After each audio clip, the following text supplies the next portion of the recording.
તો સુરતમાં લવ જેહાદ મામલે પોલીસની કાર્યવાહી। સુરતના ઈચ્છાપોરમાં લવ જેહાદ મામલે 5ની ધરપકડ કરવામાં આવી છે। મોહમ્મદ સાજિદે અભિષેક ગુપ્તાના નામે ખોટું આધાર કાર્ડ બનાવી ધોરણ 12ની સગીરાને પ્રેમજાળમાં ફસાવી અને દુષ્કર્મ આચર્યું। બિહાર ભાગી છૂટે તે પહેલા જ પોલીસે મુખ્ય આરોપી સાજિદ અને તેને મદદ કરનાર ભાઈ સહિત 4 સાગરીતોને દબોચી લીધા।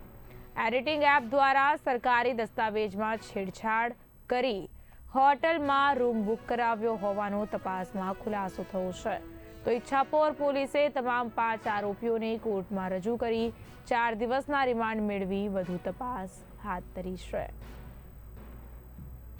ઈચ્છાપુર પોલીસ સ્ટેશનમાં ગઈ તારીખ 21/3/2026ના રોજ ફરિયાદી દ્વારા એમની નાની વયની કિશોર વયની દીકરી 16 વર્ષ અને 9 મહિના જેની ઉંમર છે તે બાળકી સાથે આ કામના આરોપીએ શરીર સંબંધ બાંધેલ હોય, તેને સાથે લઈ ગયેલ હોય, હોટલમાં લઈ ગયેલ હોય અને એની સાથે ઇન્સ્ટા વગેરે સોશિયલ મીડિયા જેવા માધ્યમથી સંપર્ક કરેલ હોય અને એની સાથે વાતચીત કરતો હોય, તો તે માટે થઈને પોક્સો એક્ટ અને BNSની વિવિધ કલમો અંતર્ગત ગુનો દાખલ કરવામાં આવેલો।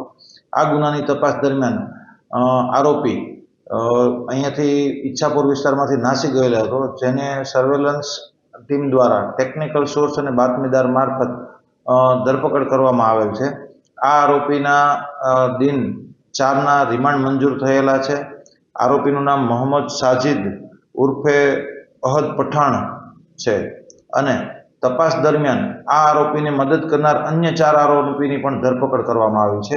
જે આરોપીઓના નામમાં સૌથી પહેલા છે જામી રાજા શમસુલ શેખ, મોહમ્મદ ખુરશીદ ઉર્ફે સુશીલ મોહમ્મદ રશીદ અને અભય કુમાર પ્રદીપ શર્મા અને મોહમ્મદ તાબીઝ મોહમ્મદ જાવેદ પઠાણ।